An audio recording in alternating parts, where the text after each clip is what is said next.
Hi guys. How are you guys doing? Happy Monday. It is our regular coffee chat time. I am gonna hopefully see you guys this week. We're trying something new. Facebook switching things up on us. So I'm going live within the event. Hopefully you guys can see this and you join me. If you join me, say hi. Let me know you're here. I can see comments and then I can chat with you. Ask me any questions as we go through, and if you're catching the replay later, just hashtag replay so I can come back and see that you watched it and answer any of your questions. Okay, today's topic, you guys, is one that I talk about with you a lot. Privately in the DMs, you contact me, or maybe you're in one of our groups and we talk about it a lot in there. In our group programs, it's something we address right off the bat when we're challenging diets and diet mentality. Excuse me. I might do that a couple of times. I'm recovering, but I'm here and I'm feeling a lot better this week. So thanks guys for hopping on to chat with me about rapid weight gain. So we're gonna dive deep into this topic of rapid weight gain today. And if this is something that you struggle with and you're not in one of my programs, you're welcome to reach out to me about that. If this is something that you came on here because you got the email earlier and you're like, I know I struggle with this idea of rapid weight gain or gaining weight when I eat intuitively, then put weight gain in comments. Okay, I do want to also say there's a little trigger warning today. For any of you guys that are actively, working through this process, ditching diets and mention of specific weights or certain weights are triggering for you, you might want to skip this coffee chat today. But I'm going to use numbers in a couple of examples. Nothing related to anything other than just examples, but I wanted to let you know right up off the bat. Okay, what I want you to understand here today is that some of us have been restricting carbs. Usually, with dieting comes restriction of some sort, and a lot of times it's demonizing or restricting certain food groups. In particular, carbs are usually the ones that get hit. We don't a lot of times say we're going to restrict our protein, sometimes fat, but carbs and sugars a lot of times are the food group that gets hit to restrict. So when we start normalizing food again and normalizing our relationship with food, we talk about adding all foods and allowing all foods a place at the table. When we do this, and sometimes we start eating carbohydrate again, our body realizes, oh my gosh, and it wants to instantly restore vital water weight. So if you're hopping on, say hi so I can see you and I can chat with you and you can ask questions what we're talking about. When we start to eat carbs again, why does our body want to gain weight? Okay, well, honestly, I want to start by saying that this is a beautiful thing, so hear me out. For every gram of carb that we consume, our body stores 4 grams of water. And this is the Krebs cycle at work. I'm not going to give you a rundown of the Krebs cycle today. I can remember going through this in biochemistry in college and thinking, why do I need to know this? I'm never going to use this. And it's crazy to me because this biochemistry that I didn't want to learn in college and didn't understand is learning how our body creates energy from the food that we eat. So, carbohydrates, they're the most abundant energy source in our body. So, when we don't eat enough or we've restricted carbohydrates, what happens if we're restricting them for any reason and then we start, you might find that you gain some weight. So if you're not weighing yourself because you're trying to undiet and ditch diet mentality, you might be feeling a certain way. So maybe you don't know exactly, but maybe you're feeling it in the scale. Not the scale, I'm sorry, your clothes. So maybe like you're feeling it in your clothes, or you're feeling bloated, or you're feeling it in your body. I've heard you tell me that, like, Wendy, I just know that I'm gaining weight because I feel bloated. I feel a certain way. It's always hard to tell, what you specifically are feeling, because everyone experiences it their own unique way in this journey. It's the feelings, the thoughts, the beliefs you have about weight gain that influences this journey for each one of us. Okay, the first thing that I want you to understand is that you're restoring this wonderful water weight to your body when it's been depleted of that for so long. I don't know why we always thought that water weight was a bad thing, or why we was trying to lose it. But this is a wonderful thing. So much as we negatively associate, gaining weight, we're putting water back into our bodies. We're hydrating our bodies that have been depleted of that. If you've ever done a low carb diet, or like a keto diet, or diets that restrict carb in any way, what you'll notice is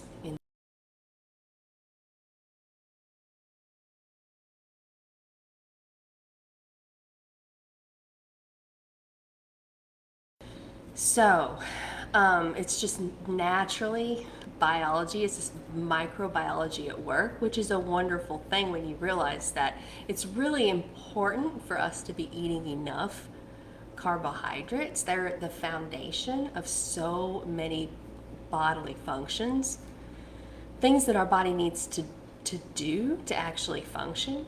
And then also just healing your relationship with food, normalizing all food, not putting one food as priority over another. If you can resonate with any of this, just let me know, put me in the comments. But if you're out there and you are weighing yourself, and I'm saying this, I'm not recommending it, but I know there are people in this group that are still weighing themselves. So if you're weighing yourself, you might see this weight gain come back on, in terms of actually seeing it in the scale. When you start intuitive eating, or you start undieting and normalizing these foods and adding carbohydrates back in. So I want you to take a step back, first of all, for a minute. Because I know, like, in the moment, we're going to talk about what happens in the moment, but take a step back for a minute and let me just define rapid weight gain. Our weight, you guys, fluctuates like 2 to 5 pounds a day. When we're on our period, like 4 to 5 times a day. So it's really fluctuating. It's not this static measure. I think we want it to be like the straight line that never changes, but it's fluctuating. And for many of us, when we see a number on the scale, we get like an emotional response from that. How many of you guys can relate? I want you to put weight gain in comments if this is you. Like, if you're weighing yourself, you're standing on the scale, you see 3 pounds up, you have a response, an emotional response. Just like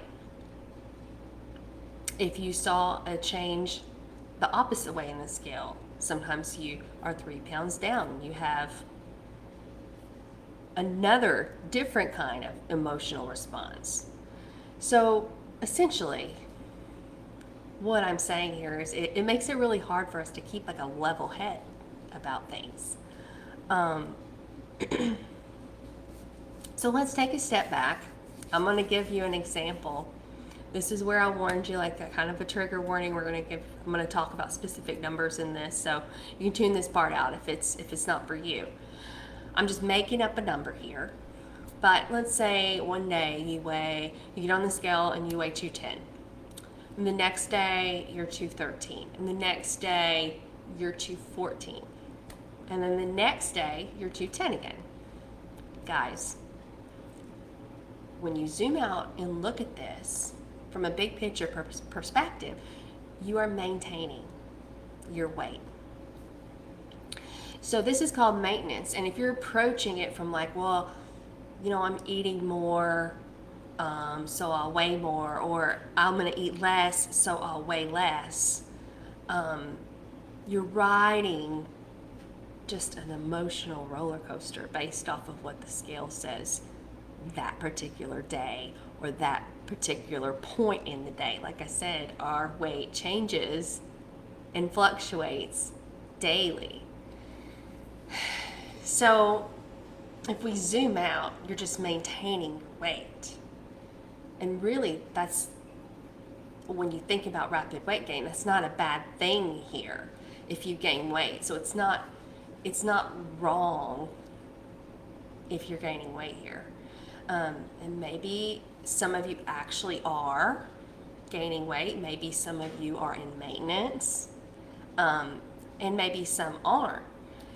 But that's totally fine. I think the biggest thing when it comes to weight gain and managing it is to remember that just because we weighed less or we weighed more or we stayed the same, we have associations with it. And so it's the associations and the mindset piece that I want to talk about. So let's say you were maybe you were depressed at one point in your life and you weighed a certain weight. And you look at that time in your life and now you realize maybe you weigh that weight again. And maybe you weigh more than you did at that time. I think we're assigning a lot of meaning to numbers and the change, and that can be a bad thing. So, all that being said, I'm going to keep it short today because I don't want to hack too much on this coffee chat, but I want to remind you, and I get it, like I don't know you.